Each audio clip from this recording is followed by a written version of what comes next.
Hello and welcome along to Series 2 of the Inner Huddle episode 10. I'm Pez, he's Geoff, and together we are Pez and Geoff, and we are the hosts of your favourite football podcast. Well, we hope it's your favourite, don't we, Geoff?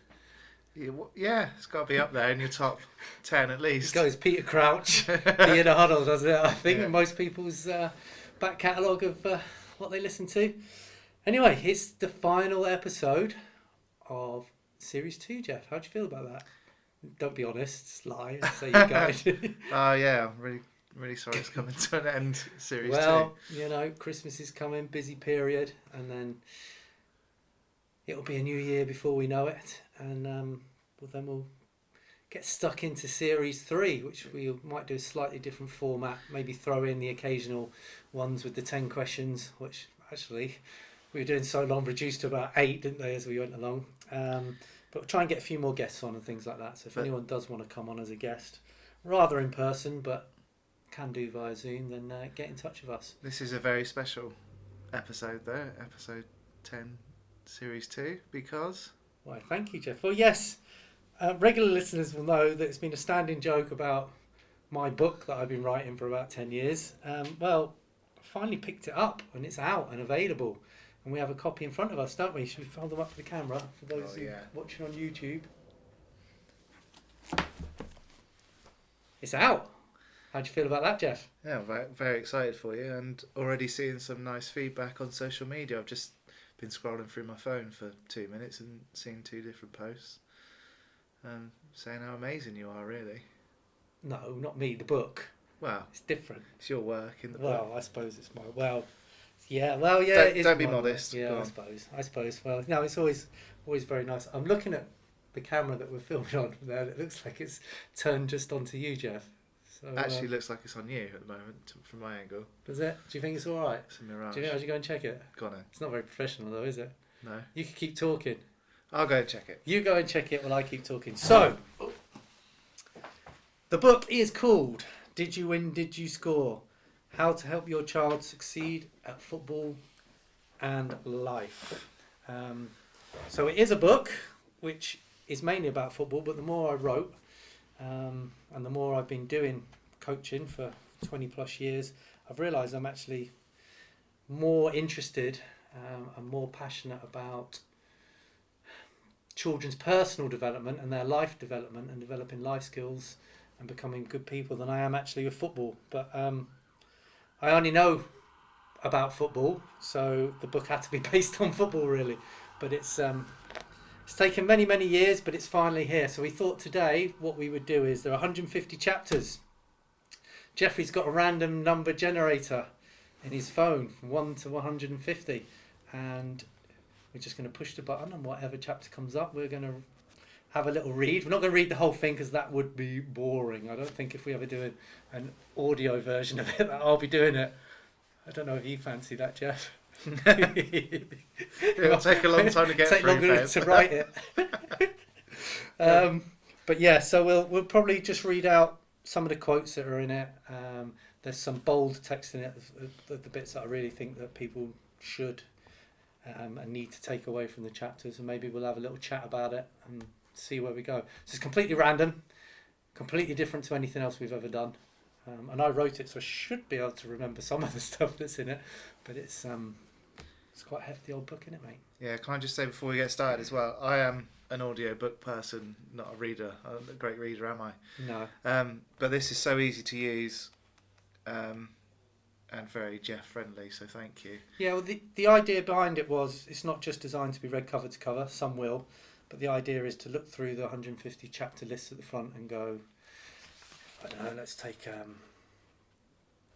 chapter 29, Avoid Chasing the Dream, go, oh, gee whiz, maybe I'm doing that, and then you turn to wherever it is and you'd look at it, or it might say match scripts, you think, oh, that sounds interesting, we'll go to that one. Does size matter? Think, oh, well, my lad's only small, or he's very large, let's have a look at that one. So whatever is relevant to your child and you as a family, what resonates with you or you think's interesting, you go to that. So it's more of a reference book as well as a cover-to-cover book. But the chapters are quite short. Some of them are obviously a lot longer than others. Things like the children's rights ones that I've got up here is quite in-depth and extensive, and was the hardest chapter in the whole book to write, by the way, because it's something that you've got to get right. So I hope that doesn't come up on the number generator. Keep our fingers crossed for a short chapter. And I didn't want this to be an advert, but it is available on online at the Great British Bookshop. And if you type in my name, Perry Cocking, or Did You Win, Did You Score, you should find it. It is also available on Amazon, but they don't stock it. So you have to scroll down to where it says other selling options on Amazon, or other Amazon options, something like that, and you click on that and you'll find it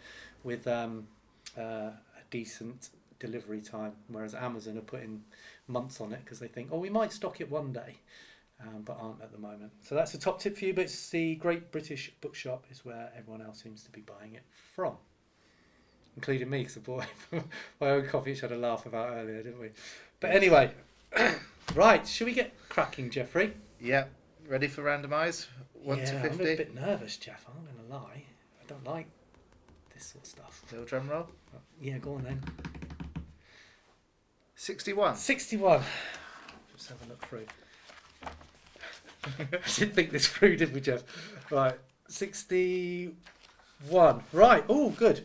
Why do children play football is the chapter header. And we have a quote here. It's the child's desire to play that matters, not the parent's desire to have the child play. And that is from Tiger Woods. He did play a lot of football growing up, didn't he? He played a lot of football, yes. Actually, Tiger Woods' story for a parent is very interesting because he was pushed and pushed and pushed right to his limit. He even had a safe word that he could say to so his dad would stop pushing him so hard, and he never once said it. So he used to shout out the most awful things at him when he was going to putt and just about to tee off and things, and it's just real. It must be the exception to the rule then. Perhaps. Yeah, well, now Tiger reflects back. He says, yes, that is possibly the reason I got to the heights I did, but it's damaged him for life. So all the problems he's had in his personal life, he puts back to being pushed, and yet all the good things about being pushed. So it's a double-edged sword there. And I don't know, you'd have to ask him, would he do it all again? I'm not sure he would, even for the heights that he achieved. I think he would have rather been an average golfer with a steady career and a much better personal life than he had without the problems. But there we go. You're right, it's a football book. So let's crack on. Shall I just read the opening chapter? Paragraph, sorry. Yeah, do the opening chapter, Fez. Yeah, that's the idea, Fez. Right, I'll read the opening paragraph. Right. A lot of parents and coaches never actually find out why their children I'm good at this, aren't I? Start again. A lot of parents and coaches never actually find out why their children, or children they are looking after, actually play the sport. It should be the fundamental starting point for everyone. A great way to aid the whole football journey is to ask your child to list the reasons why they play, or give them options to choose from. I used to do this with teams I coached. You can take some ideas from my examples below. You mustn't influence them in any way or try to make changes. There are no wrong answers or choices. It's their choice, their motivation, and therefore is correct to them.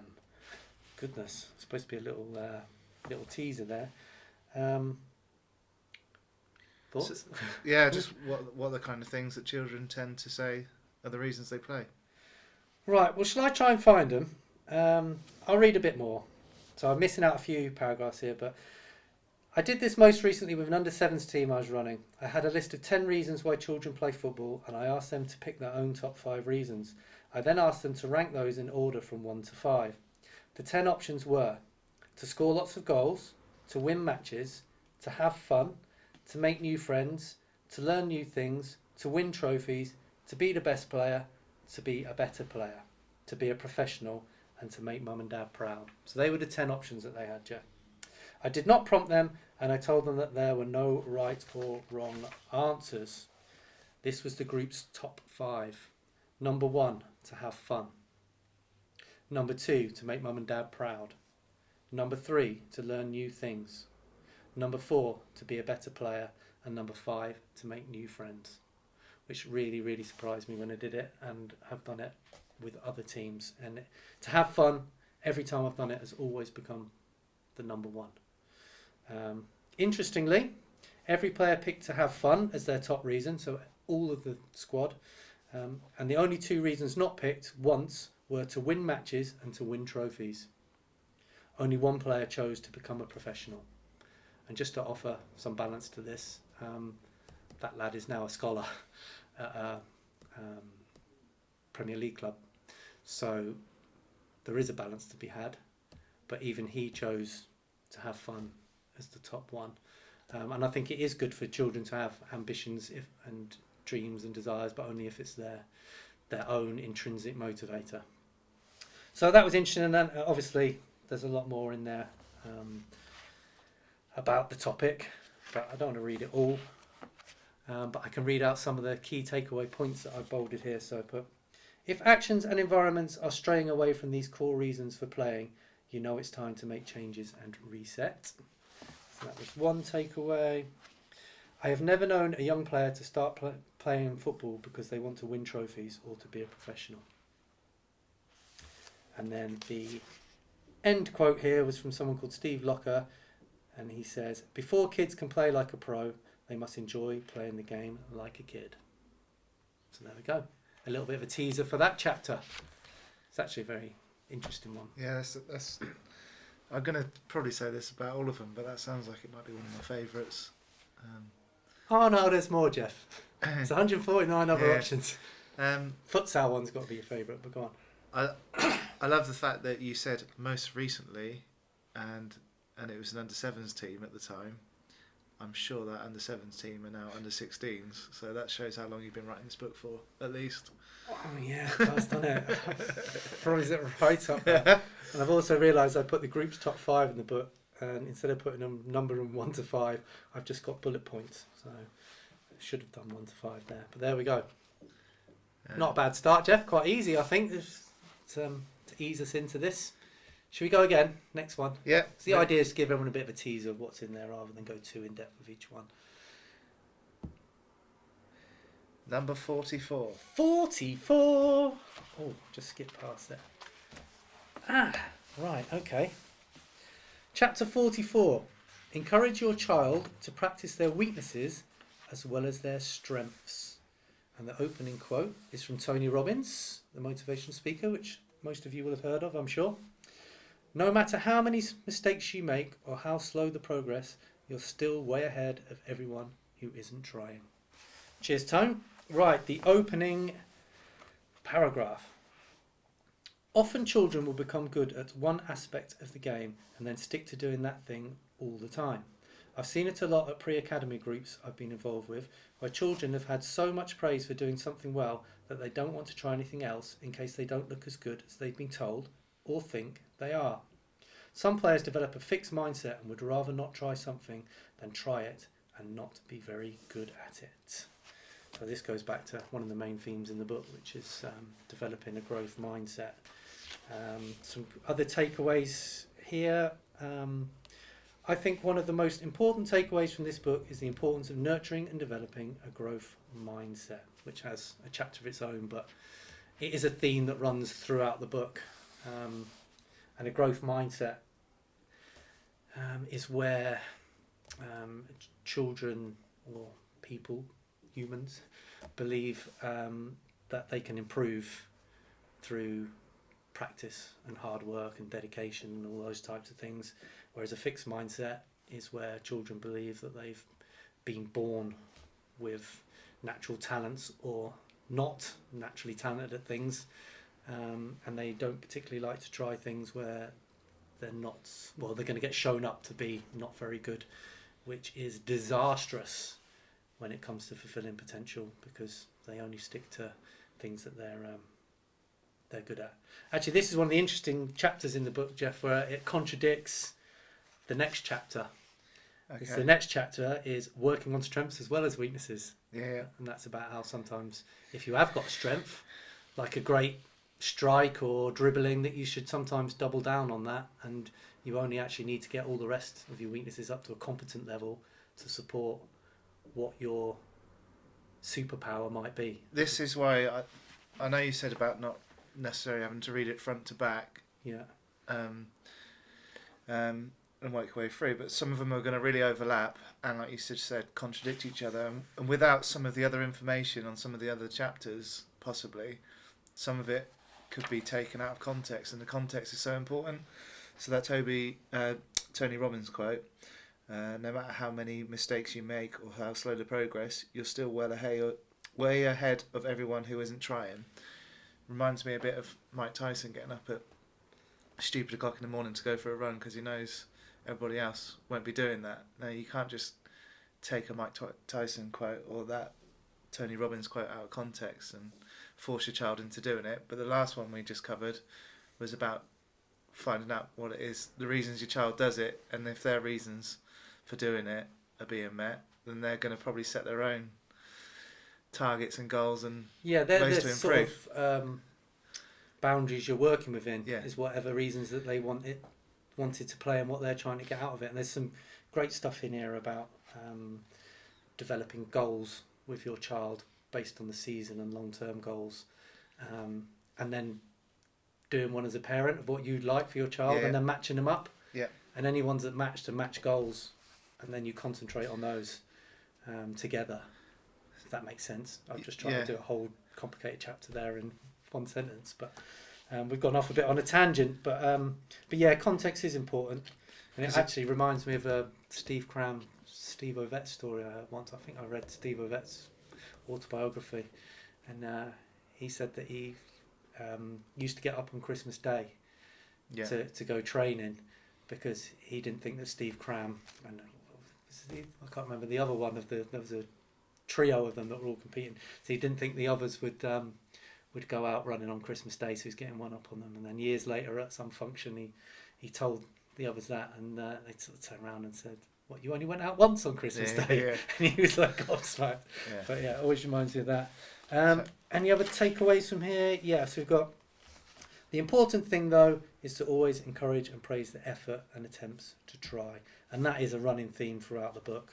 Of it's not about the outcome, and any successful outcome you should praise the backstory of how they achieve. So if they've scored a goal with their left foot and they're a right-footed player, don't, oh, great goal, brilliant. You have to say all that practice is paying off.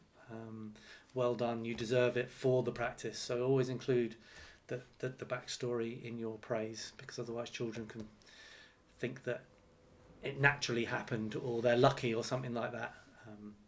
But again, a lot more about it in other chapters.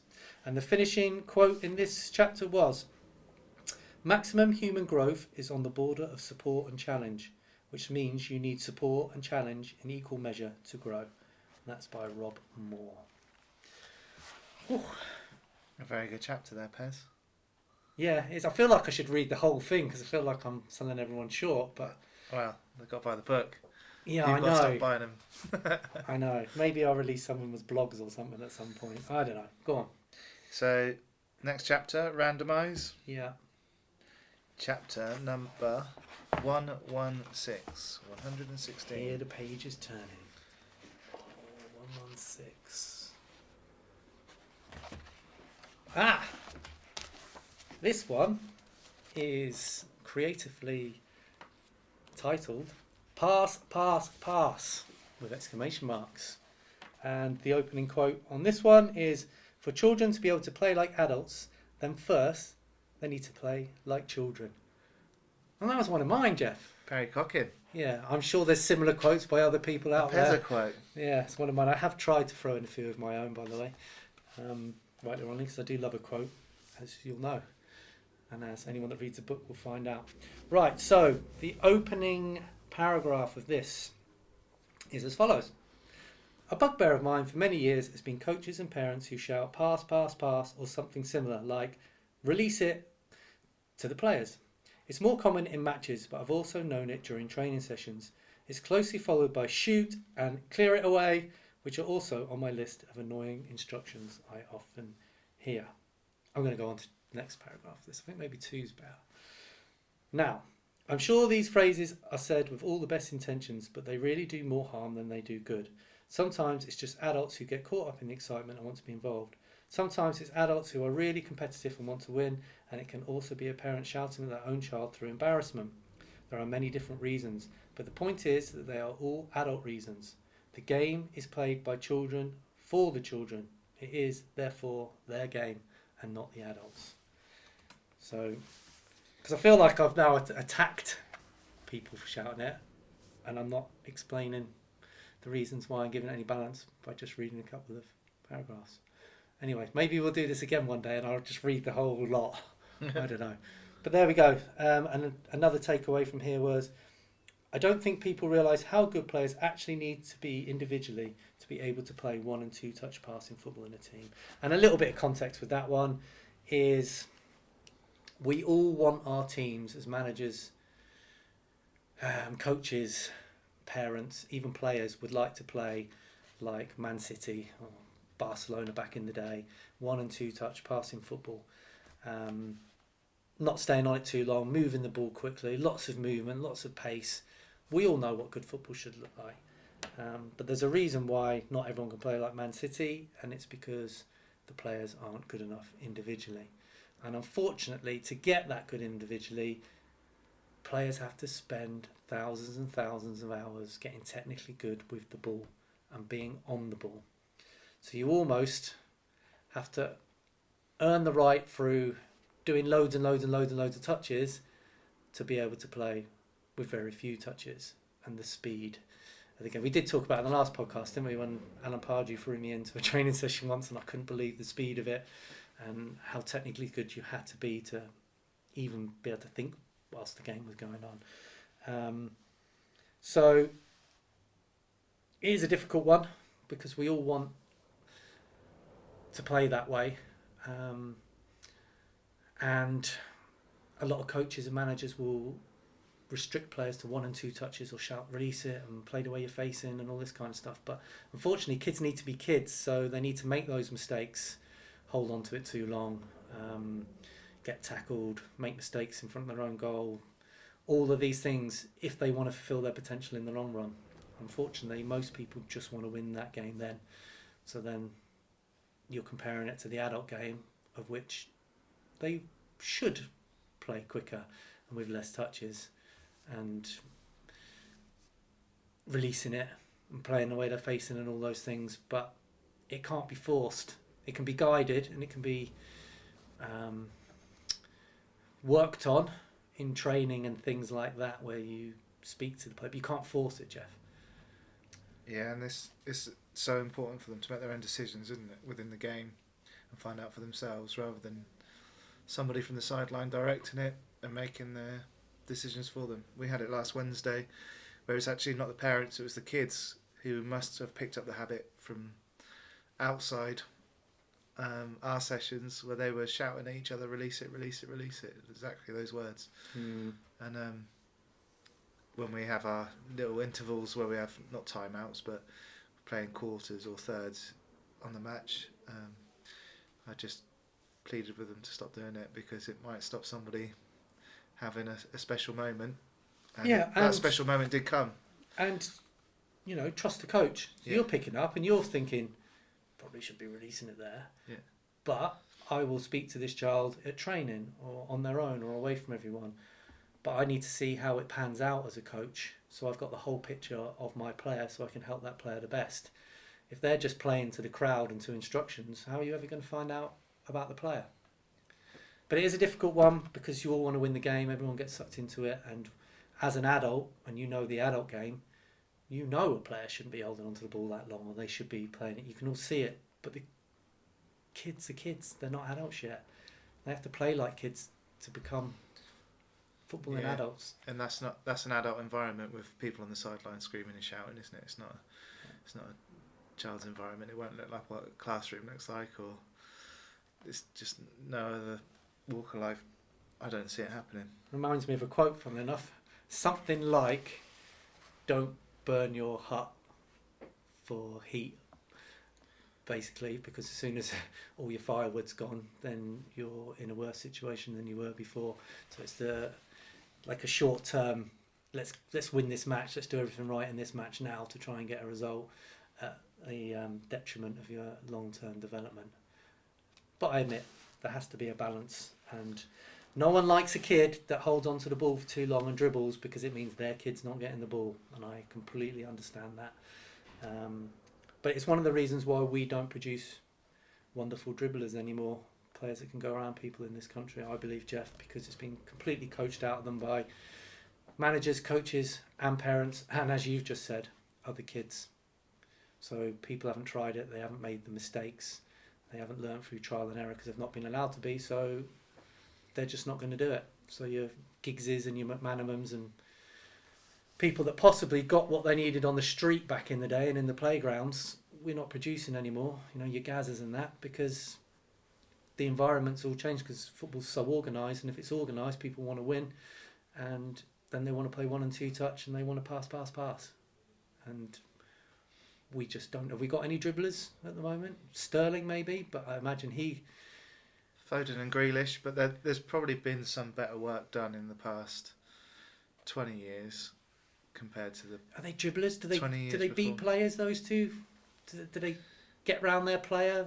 Not as much as the names you mentioned previously. No, not as much. It's an interesting debate.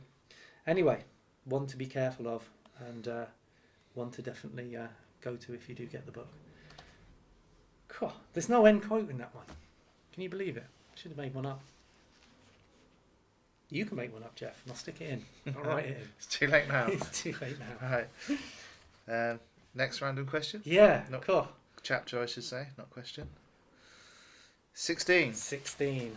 Knock off 100. Oh, it's a long one. Oh, should we just do another one? It's a Should we deep just one. do another one? It's a deep one, Geoff. We're going in. Oh, wow. That is deep. Yeah, right. Chapter number 16. Try not to live your own dreams through your child.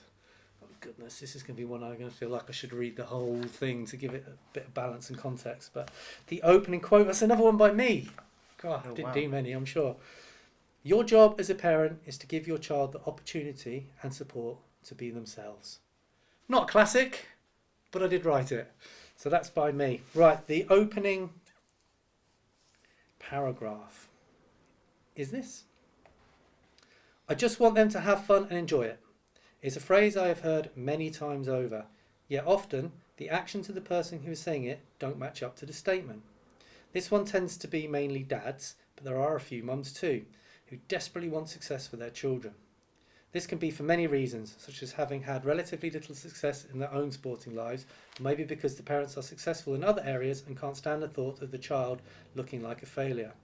Suddenly, missed opportunities in their own lives or bad luck can be rectified through their child's success.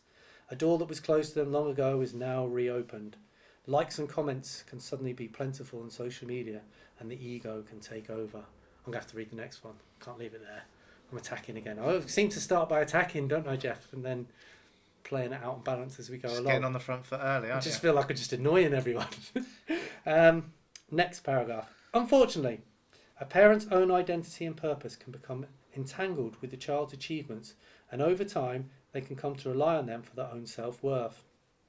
In an age where more and more people are searching for purpose and meaning, it's no wonder they are looking for it from their children. They often defend their actions by insisting they are just supporting their child and giving them opportunities often that they never had. Do not presume that your child is a mini-me. They are more than likely very different from you with their own interests and ambitions. Some parents feel a certain amount of pressure to give their children certain advantages, and we all want our children to avoid making the same mistakes we did. And it goes on for quite a few pages, this one, because it is a very important chapter. I thought you were going to say, and it goes on and on and on. Yeah, probably does a bit. I do like repeating myself. That's why it's such a big book. I will read out some of the highlighted bits that I put in there that I think are important takeaways. But again, I've got no context, Geoff, so I hope it doesn't feel like I'm just on the attack. Obsession with outcomes can be dangerous in terms of development. So they're a bit like quotes, these, aren't they? Next one. To achieve desired outcomes properly, meaningfully and lastingly, then there is a process to go through, which is built on a foundation of effort and moulded by making mistakes. Make sure you have your own hobbies and interests, and that your whole life, emotions and happiness don't depend on how your child or their team is doing on the football pitch. Very important one. I've had particularly dads who, when we've lost a game on a Sunday, will say, "That's it, whole day ruined now." You're like, hang on a minute, it's a kid's game of football, under 7s or under 8s.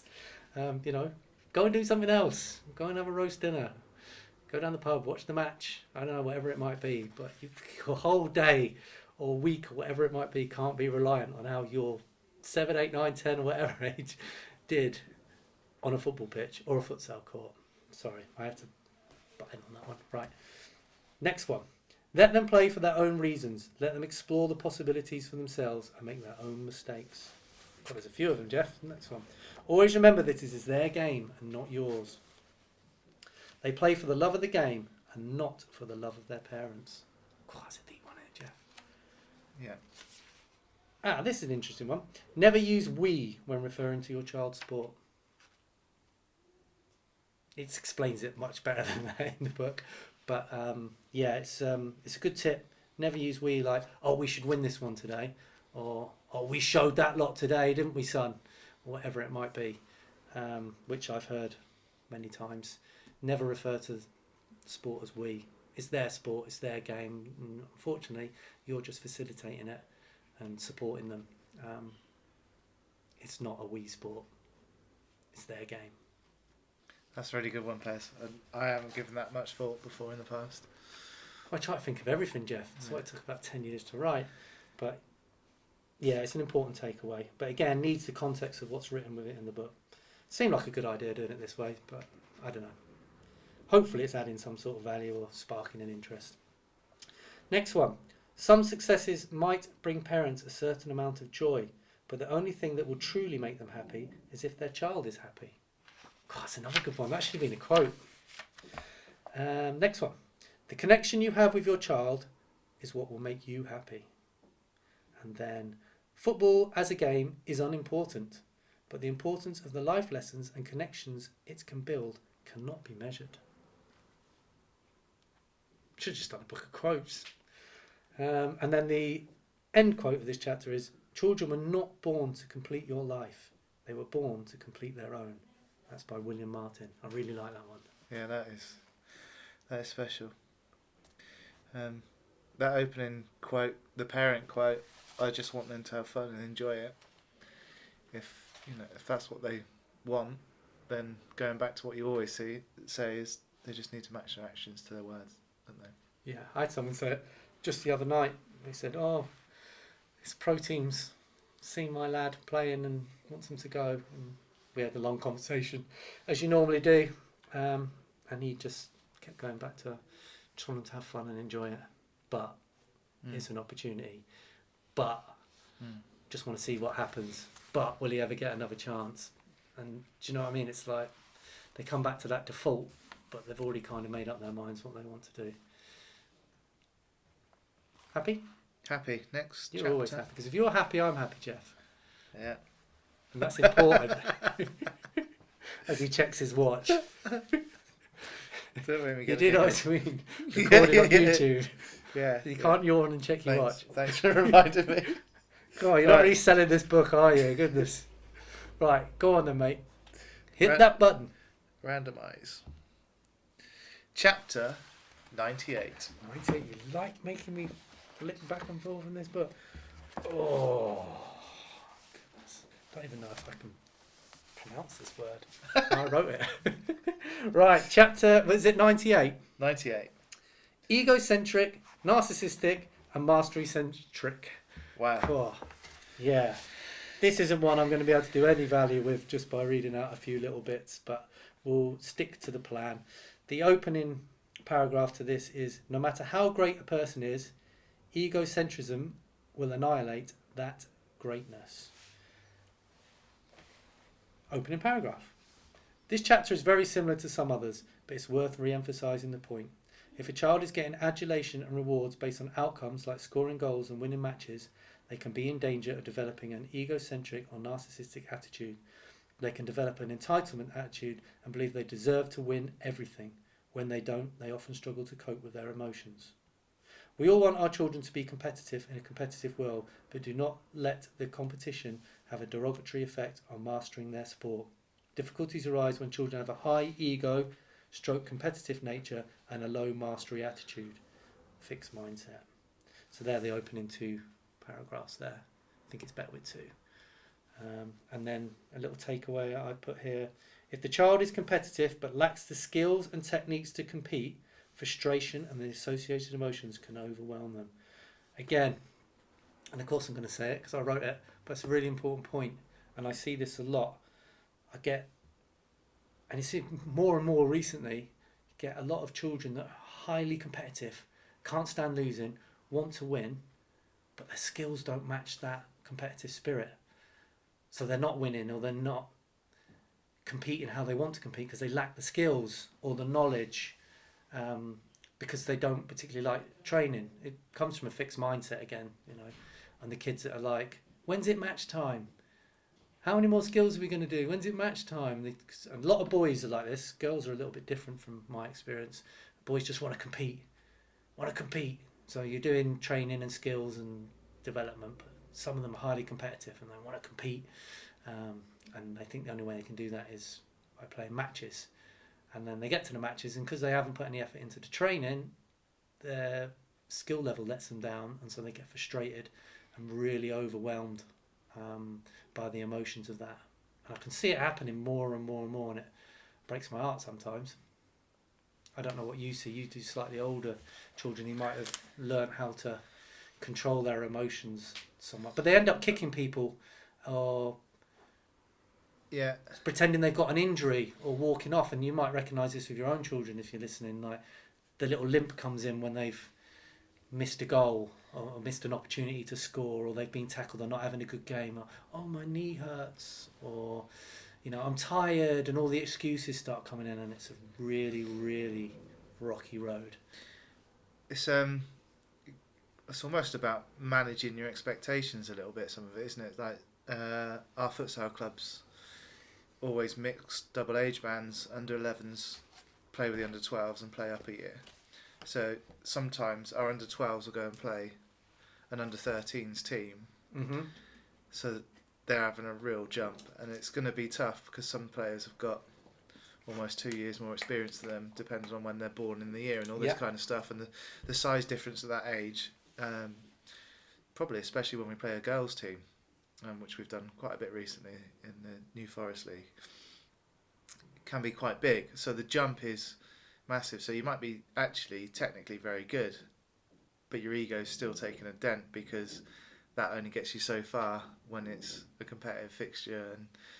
And playing against players who've learned how to win using and you might attributes they've got. You might do some nice passes to get around them, but then their recovery runs are much quicker and stronger and faster than yours. And you might do a nice skill to beat a player, but they've got back around before you've got your shot off. So I think it's about sometimes just managing your expectations based on what's everyone else's experience in the room, if that makes sense. Yeah, no, massively. And I've even with myself and our first team, so adults, we went up to Manchester on Sunday, and then you think about their players' experience and how many internationals they might have and how many hours on a futsal court. The size of the city and the pool of...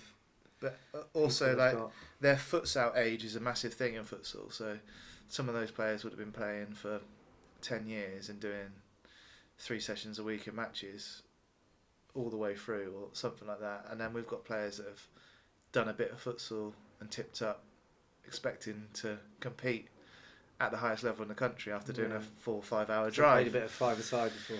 Yeah, and been good at it and had loads of success and scored loads of goals and been the best player in their club or whatever they've done. But and my ego's taken a massive battering over the last 2 years. But sometimes you just got to park it, haven't you, and just think, we keep talking about it, just keep showing up. A winner's just a loser who keeps showing up eventually. Well, we talked about it the other day, I'm sure we did. Shout out to Luke Ballinger, one of your former players, England's most capped futsal player. We entered the same tournament, I think it was under 10s. They weren't in our group, but he had his lot on one pitch and we were on the other. And his team were really, really struggling in the tournament. And I said to you, even at the time, he's he's England international. The pressure on him to produce winning teams must be enormous. But he wasn't shouting at the players. He was calm. He was a complete credit, I felt. I learned a lot from that day, because I always felt under pressure. I obviously was coach of Southampton and stuff like that. But even here was a futsal. He was Mr. England futsal, top goal scorer and all of that. And he had to park his ego massively for the best of the children. And always remember that. Big shout out to Bally. Expect he's still playing for someone somewhere. What futsal? Probably. He's just come back out of retirement. Oh, has he? Again? Yeah, I think so. Ah, brilliant. Well, you're a long time retired, so. Yeah. Right. I think that was the end of that one.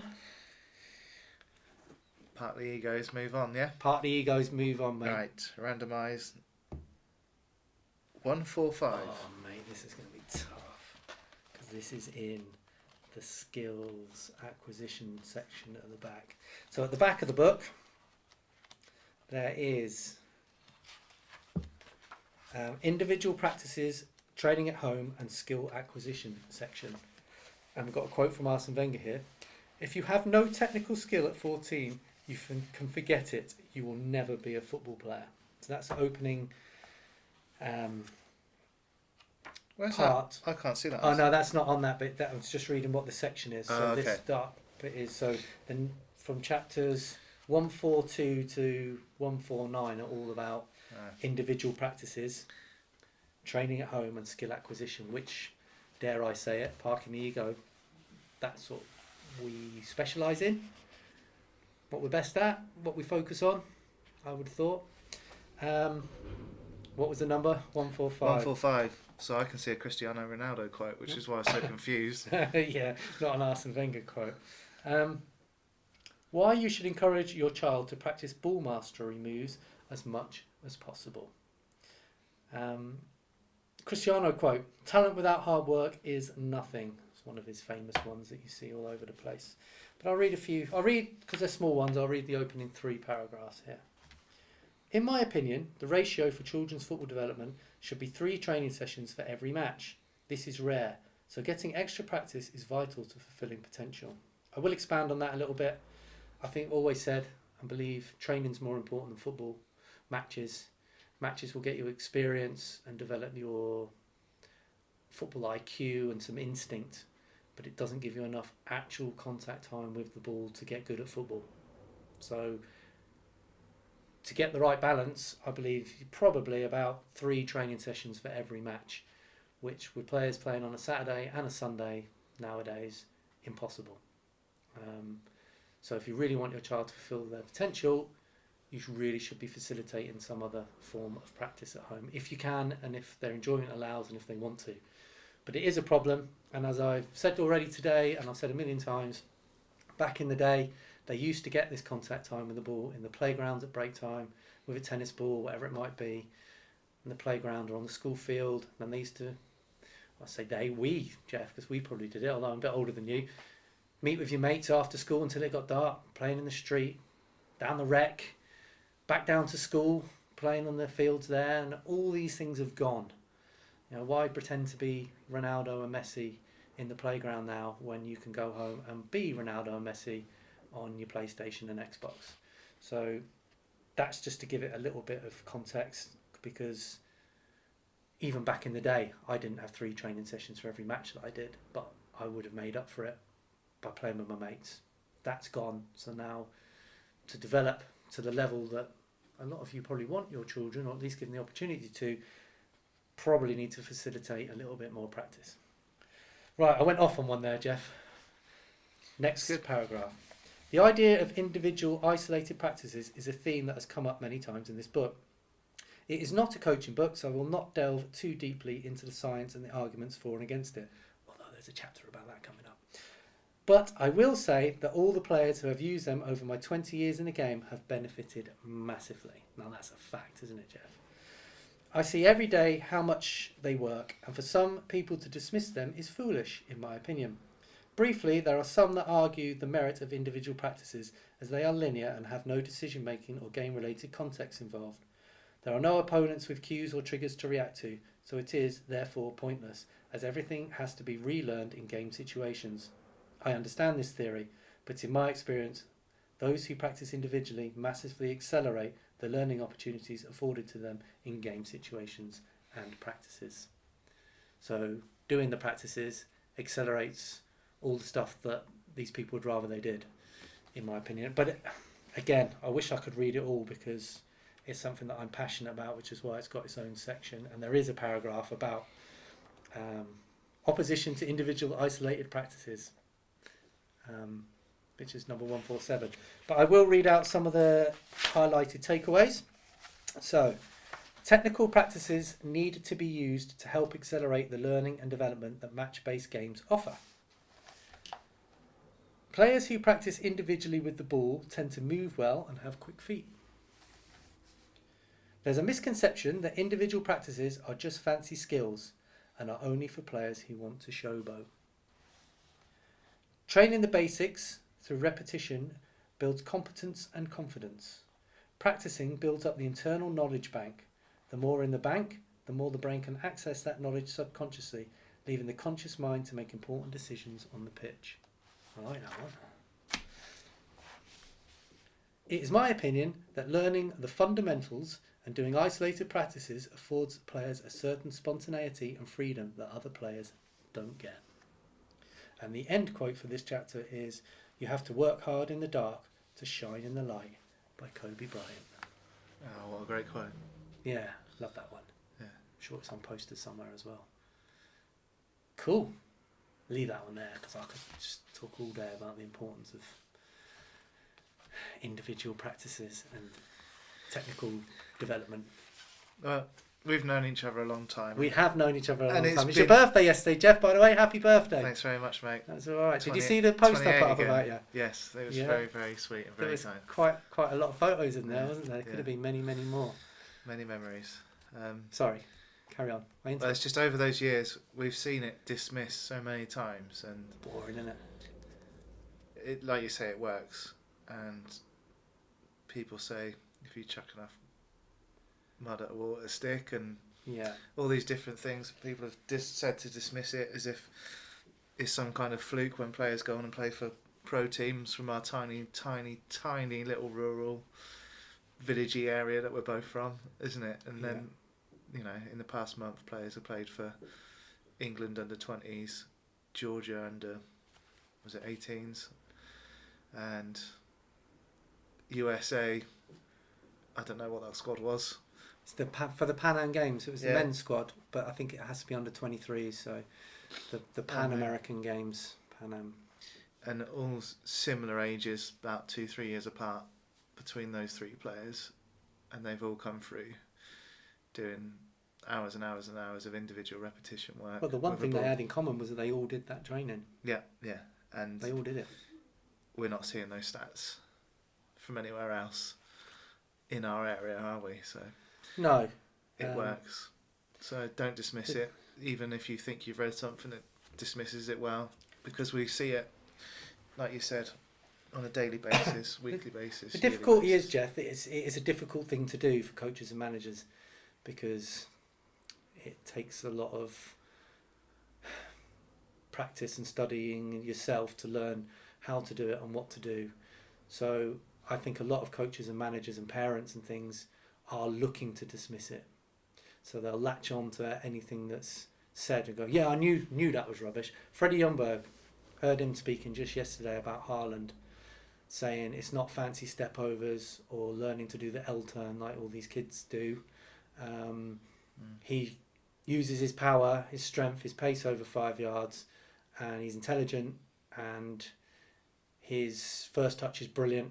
His second touch is brilliant. I think he was talking about a goal. I'm not sure which one it was. Maybe the one against Liverpool. And he hits it early before the keeper's set. And he says, for me, that's technique. He said if he decided to do a step over someone in there, the defender would have recovered and he wouldn't have scored. It's like, well, yeah, I get it, but we don't know what Haaland was like as a kid. He might have spent thousands of hours with the ball, like we've already said, doing L turns and step overs and exploring with the ball. Be very boring, his training, if all he ever did was touch and hit. So I'm sure he would have spent thousands of hours as a kid exploring, experimenting and playing with a football, doing L-turns and step-overs and flip-flaps and whatever else. Doesn't mean he has to use them in a game, just means he's confident now and he's competent with the ball to an exceptional level. So he's earned the right, through practice, trial and error, individually, he's earned the right to do what he wants, basically, and play as few touches as he wants, to hit it early. But I don't know, again, it was a snippet, and when I saw it, I thought, yeah, I get that, that's fine. But I know people are latching on to comments like that, saying, so yeah, you don't need all those fancy flicks and tricks and step-overs, but kids need to be engaged because they're children. So you need to give them things to go and have touches of the ball. Like when we give our kids some skills to go and do, we're not bothered if they never use them in a match, or even if they don't master that skill. What we are bothered about is that they're exploring that skill and they're getting touches of the ball and they're trying and they're moving and they're experimenting, making loads of mistakes, and it's improving their balance and coordination. And they might decide, that flip-flap's not for me, I'll never get that, so what? But just by trying it, they're improving as a player. If you just said, all I want you to do, guys, is play two-touch football and do shooting practice because that's what the game's about, you'd lose a load of kids. You're going back to another one of the chapters, and also almost letting the child make their own decision there again, isn't it? Like, given the opportunities and ideas to explore, and then it's up to them to dismiss it, not a parent or a Freddie Lundberg who played with Thierry Henry and Dennis Bergkamp, by the way, who very different types of players to Haaland, in my opinion. And how technically skillful was Thierry Henry? He might not have used thousands of different skills all the time, but very, very technically comfortable with the ball and capable of probably doing anything he wanted. I've seen him on Nike adverts doing Rabanas from behind a goal that spin back and go in. So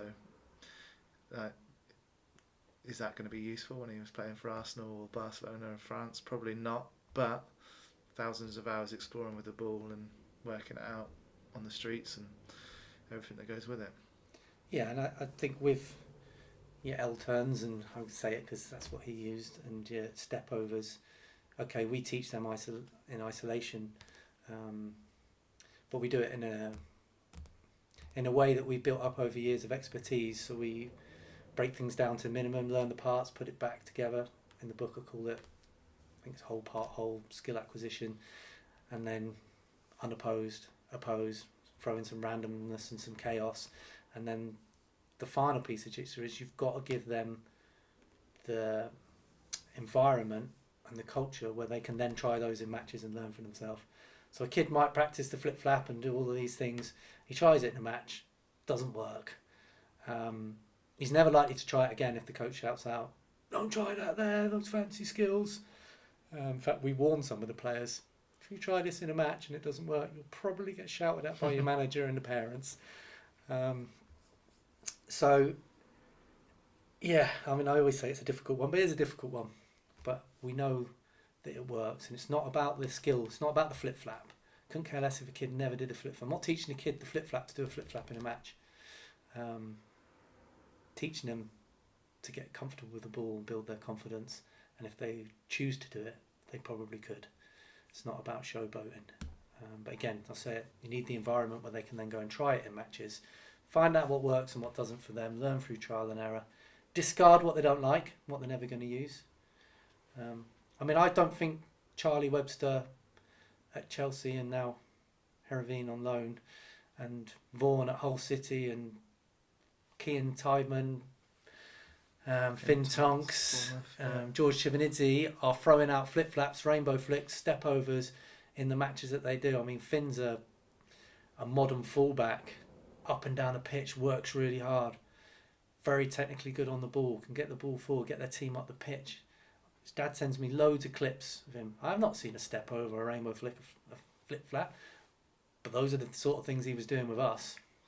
They've all got a mindset to have a challenge and achieve through hard work, which you can develop through skill training. Exactly that. So yeah, you're developing the mindset as well as the actual. That's absolutely what it's done for all of them, isn't it? So you can show a kid a flip-flap, couldn't care less whether they ever use it, but you could care that they're trying something that they can't already do and practicing it until they can get some sort of competence with it. Working through the frustration and the difficult times. Because it's the mindset. So to dismiss it as, oh, well, you don't want to see players doing that and trying things like that, and is it useful? Well, it depends what you're trying to get the use out of it for, and even if it's just getting comfortable with the ball and building confidence, it all has a use. God, I could talk about it all day, that passionate about it. Yeah. Anyway, hit that button, Geoff. I reckon we've got time for a couple more. 1, 2, 9. Please be an easy one. I can hear the pages flicking. I'm doing that for effect, by the way. Wish I was. Chapter 129. Scanning, playing on the half turn, and football intelligence. And the opening quote is, there are so many players in football with great talent, but their actual understanding of the game is poor. And that's the difference between good and great. It's getting the decisions right, which is key in football. Jamie Carragher. I wished you'd have done that in his accent. That would have been much more interesting. Right. That was a bit more Mancunian, wasn't it, this Scouse? Anyway. Right, the first couple of paragraphs. Although primarily not a coaching book, it's worth mentioning how important it is that your child plays on the half turn and develops the habit of scanning. Scanning is the term used for looking around and taking in what's around them. This particularly includes looking over the shoulders to get a complete picture. Players who do this will be aware of opportunities for action or areas of possible danger. The best players seem to have a lot of time on the ball. They do this by continually scanning so they can assess the best possible action to take in advance. It's a habit that can be developed over a period of time and really will help your child to fulfil their potential. A player who doesn't scan will have to wait until they've got the ball to make decisions. These are usually immediate reactions and slow the game down. A player who scans will be aware of the possible actions available to them even before they have got the ball. Rather than always reacting to things, they are making things happen themselves. And it goes on and on and on. Actually, it's quite a short chapter. But yes, teaching players, if you're going to do stuff at home with your kids or play in the playground or just shoot with them in the garden, just be aware that if you can say, scan, so they're looking over their shoulders before they do actions that becomes a habit, will lift your child to another level when it comes to match time, because they'll be taking in action, taking in what's around them and knowing what's possible actions before they get the ball. I think that's right. Yeah, and head up or scan is a great way to solve the problem of people shouting release it or pass, which was the other chapter we covered earlier, isn't it? It's just a trigger for them to make their own decisions rather than telling them to pass the ball. I wish there was a different word to scan, because it's been a bit overused, and I know players now who just literally, and this is for the benefit of people on YouTube, just literally turn left and right, and they don't actually look at what's around them.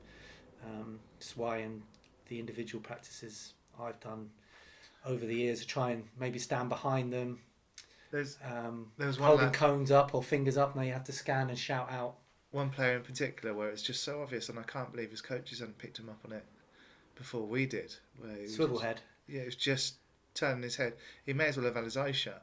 Yeah, not doing it for any purpose. If anything, it was just knocking himself off balance. That's how much he was exaggerating, chucking his head round to the side. It wasn't any benefit to him at all, was it? Can you remember during lockdowns when I bought a strip of disco lights, an ancient one, and they come on randomly, and that's so that I could put it behind a player so I didn't have to be close to them, and then could do the skills, and then they would scan over their shoulders, and whatever colour it was, they'd either have to shout it out, or if it was green, they might have to go and run around the green cone. How have those sessions worked out for you, all right? Yeah, really, really good. You've done it loads. Well, I chose writing the book over doing one-to-ones for a long time, but I still have the lights. So you're more than welcome to borrow them. But it's a good idea, but you can do it with cones. Like I say, you can even hold your fingers up and just get players to scan over and shout how many fingers you've got. So they're actually scanning for a purpose, and it's better if they can scan for a purpose and then have to react to whatever they've seen as well. So it's all stages of development. But just encouraging them before they shoot or receive the ball, even in a kickabout, to look over their shoulder, because then it determines what they're going to do with their first touch. Otherwise, a lot of players just get it, stop it, then try and decide what to do. Doesn't matter how good they are, bang, someone will be on them, especially as they go up through the levels. And it goes on to talk about playing on the half turn and football intelligence. So Please read the final quote, because it's from a silky smooth man. it's one of my very few in life, apart from you, man crushes. This is from Andrea Pirlo. Football is played with the head.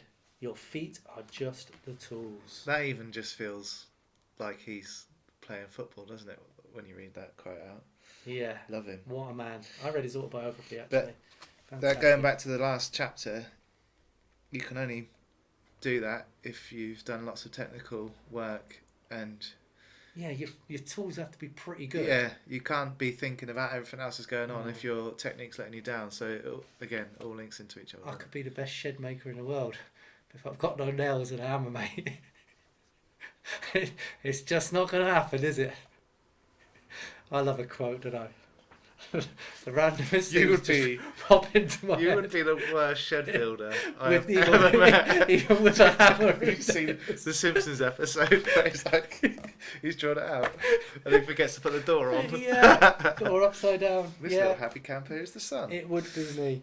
Right, we've hit an hour. Should we go for one more, Jeff? One more. Okay. Randomise. 1, 3, You don't have 3. to go too far.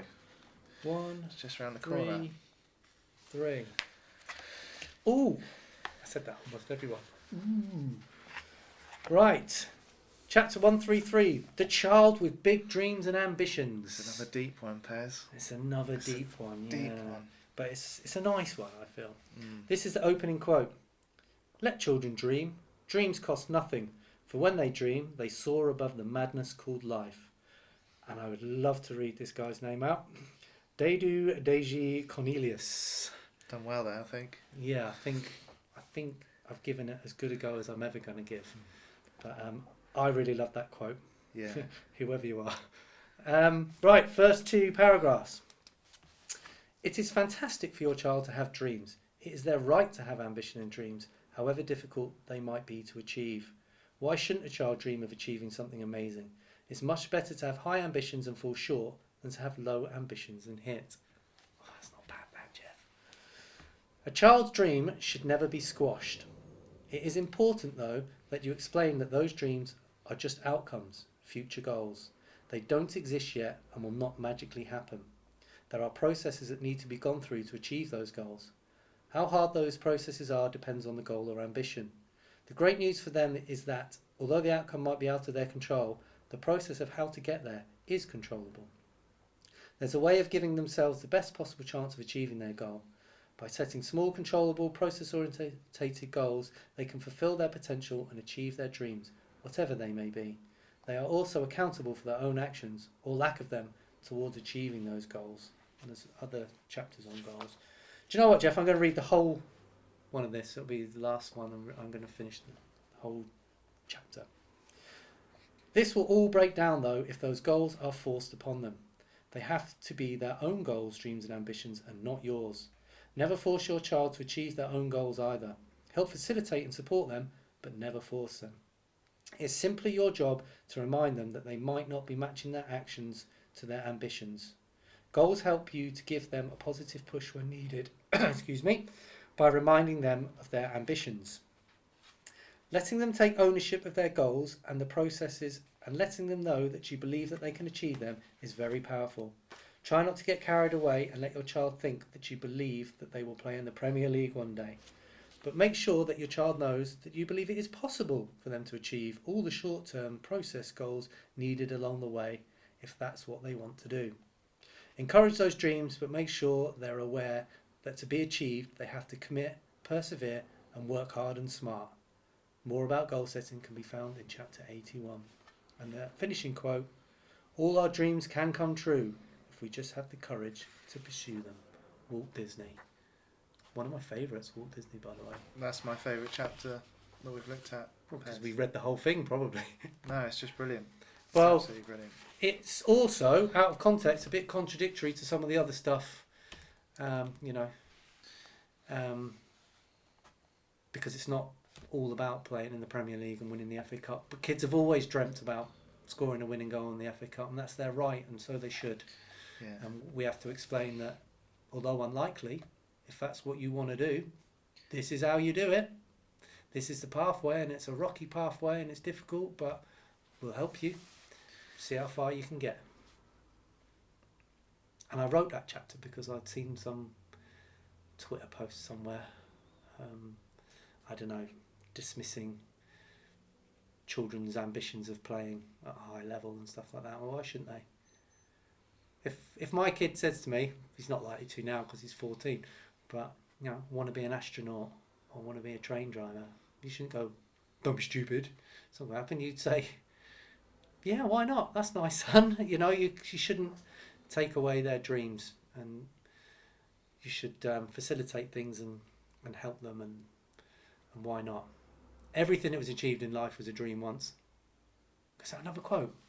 Can I put that in that blank space from earlier? Yeah. It's true though, isn't it? Yeah. This book would never have been written if it wasn't a dream or an ambition, and loads of people said shouldn't do it. They wouldn't be able to get enough content for it. I think I proved that wrong with how many pages? 450. There wouldn't be a market for it, etc., etc. We still don't know about that. Plenty of people have believed in you though too, haven't they? Which is exactly. I'm guessing.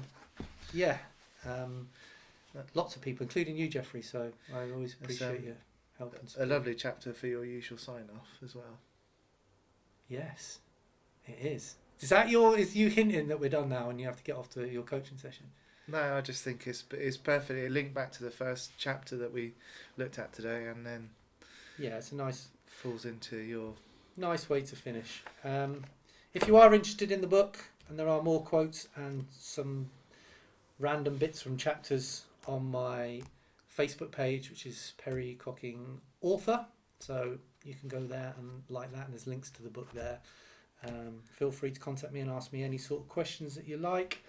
As I've said, it is available at the Great British Bookshop. Dead easy to find.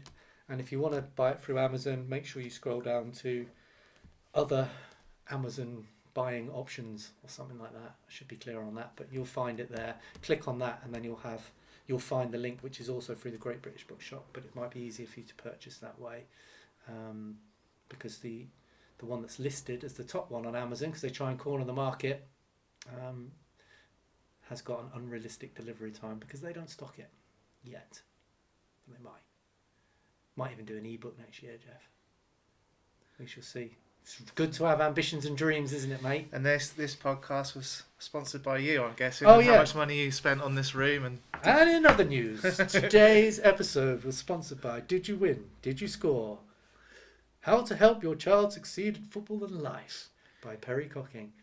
Out now in all good. No, it's not. Although I think there are other places you can get it if you search for it. But there we are, Jeff. Enjoyed that. Did you win? Did you score? We haven't discussed what the meaning is behind the title of the book, because it's a little bit tongue-in-cheek, isn't it? It is a little bit tongue-in-cheek because when I wrote it, I imagined sort of my life when I might have come home from football.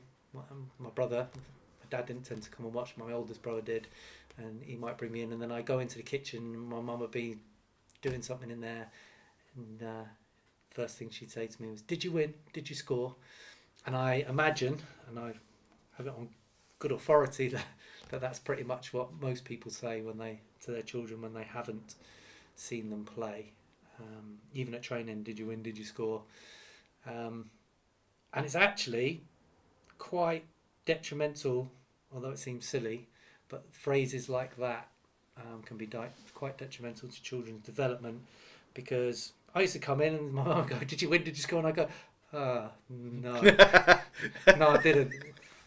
We lost 5-0, Mum. Cheers, thanks for asking. "Oh, that's nice, dear," and all that. And you go away and you'd think, "Oh, geez, I need to be in a team that wins," or "I need to score," or "nobody's bothered." And then in the next game, I wouldn't pass. I, try and dribble around everyone, and I shoot from everywhere so I could go home to my mum and go, "Yeah, I scored." And I know it sounds a bit petty, but it is that type of question, amongst others and other things, that don't help. Much better thing to ask, Jeff, is something like, did you enjoy it? Obviously, which seems a bit woo-wah, but were you competitive today, is what I asked my child, even at boxing. So if he's been sparring, say, you know, it's not like, did you win your spar? It's like, did you knock him out? When he's come home with 2 black eyes. So, were you competitive though? You know, because you can be competitive whether you win or you lose. Yeah. Whether you score or you don't. You know, were you competitive? There's a great chapter in the book actually about the difference between working hard and competing. It's one of my favourites. So anyway, I hope we've piqued some interest in some people. Obviously, it's a bit of a blatant advert for it as well, but I wouldn't do that if I didn't think that people who read these wouldn't get benefit, and I think you'll get massive benefit from some of it, if not all of it. I would also like to say that it does appear that I attack quite a few people, but it's just my job to point out what might be, and then it's a parent's job to decide then when they've got all the information what they want to do. So there's chapters in the book like, don't mark your child out of 10. Someone asked me the other night actually, you were there, Geoff? Yeah, I was. It's last week. Yeah, this time Parents said, how did they do out of 10? And I was like, I can't do that. And then I said, there's a chapter in my book about this. I said, because what if I give them a 9? And then next week they've been brilliant, but I only give them an 8 because the context is different. And they're going to go away disappointed. But they might have worked harder with the 8 than they did on the 9. There's too much context involved. So never mark your child out of 10. Probably need more explaining than that, but it's in the book. Again, paying children for goals, £5 a goal today, or if you get a hat-trick, we'll stop for a McDonald's. Don't do it. It's all explained in the book. But these little things that you can read in the book, and you might go, well, actually, I'm aware of that now, so I'm not going to do it all the time, but I might do it occasionally. Or you can say, no, I think you're wrong. I'm going to carry on doing that. But there might be other parts of the book that you think, oh, no, I never didn't even think of that, and you might implement some of that in there. So it's not a Bible, you must do this, but it's just to make people aware, and through awareness comes better decision making. It's absolutely brilliant, mate, and you should be very, very proud of yourself. Yeah, pride's not an emotion I do very well. No, but you should be. I don't know why. I don't really feel it. Maybe I will one day. I had this conversation with someone the other day about what are you most proud of, and actually the only thing I really, really feel proud of is the work that you and I did during lockdown. A feeling of pride. Yeah. And I can say, yeah, proud of the book, proud of the podcast, proud of Charlie and all of that, but the real feeling of proudness is that work actually we did making during lockdown. difference, wasn't it? Yeah. I think you've always. It was our that. time, wasn't it? Yeah. Because it was what we do, was the individual practice, and having 25 children all on Zoom and more, seeing all their faces and in corridors, kitchens, bedrooms, back gardens, and still being able to improve them as footballers was, yeah, I get a lot of feeling of pride for that. But yes, I am proud of the book. Thank you, Geoff. I'm proud that you're proud. I am very proud of you, mate. We're waffling now. So I hope you get it. I hope you like it. And it's got great forwards by Danny Mills, former England international and Premier League player, and Andy Reid, former Republic of Ireland international and Premier League player. So 2 friends of mine that I was at Charlton Athletic with many, many years ago have had a look at the book and done some nice forwards for me. So we'll leave it there, Geoff. Don't forget to sign off, Pez. I shall not, because you never should forget that football isn't that important, but children are. And we will see you next time.